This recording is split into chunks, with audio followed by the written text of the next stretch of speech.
Senator Singh. Today around the world, people are being reminded of a disease which has been called the forgotten plague. Tuberculosis, an illness which, although we might think of it as an affliction that was at its strongest in the 19th century, in fact killed 1.3 million people in 2012. Today, the 24th of March, has been designated as World TB Day in order to raise awareness about the continuing prevalence of tuberculosis and the need for global action to combat it and assist its victims. The theme of this year is to reach the 3 million who, according to the World Health Organization, remain untreated.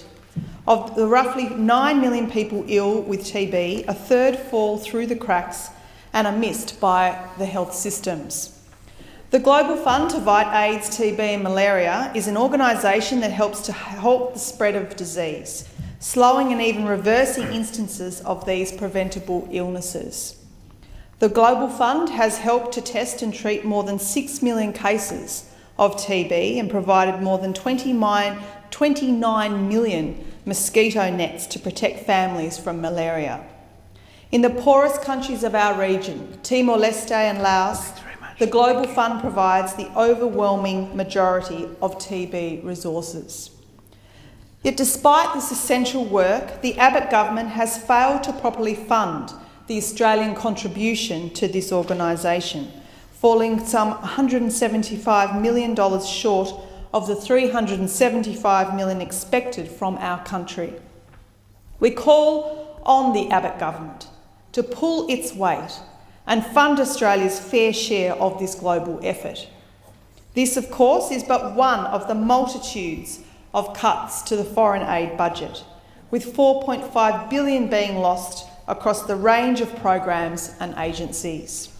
$650 million will disappear in the 2013-14 year alone, with these cuts hitting some of the most vulnerable of nations, such as the $90 million being taken from the poorest countries in Africa. Even with the declared refocusing of the aid budget on the Asia-Pacific region, there will be a $250 million cut to that region, with PNG aid cut by $5.3 million, Fiji by $2.8 million, and Indonesia by $59.1 million.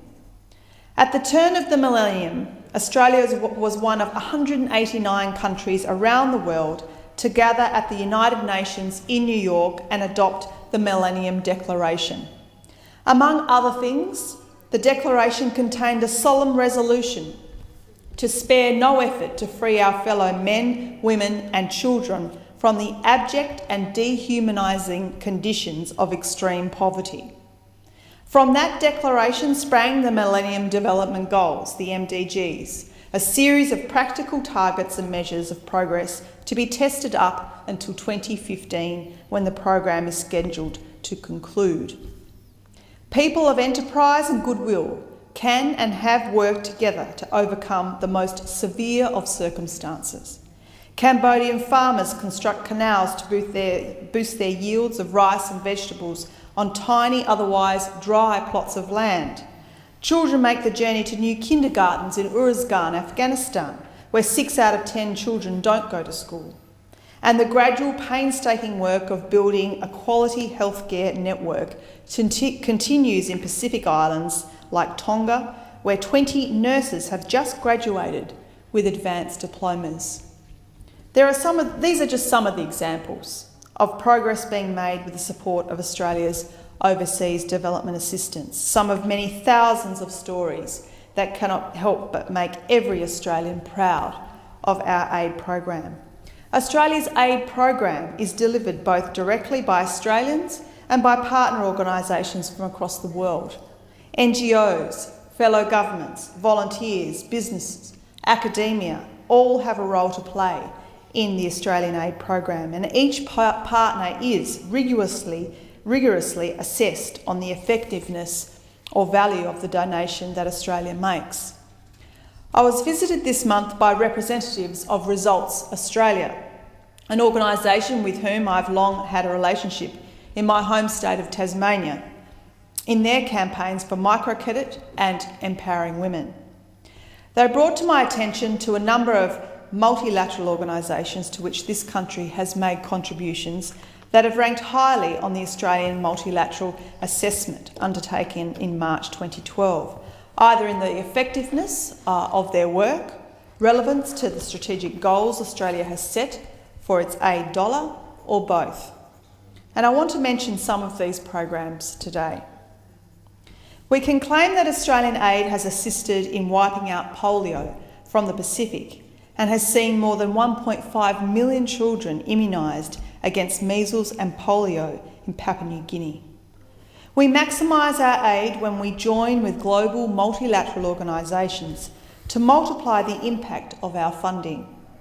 One of the organisations involved in immunisation is the Gavi Alliance, the Global Alliance for Vaccines and Immunisation, which ranks as the most effective of all multilateral organisations to which Australia donates.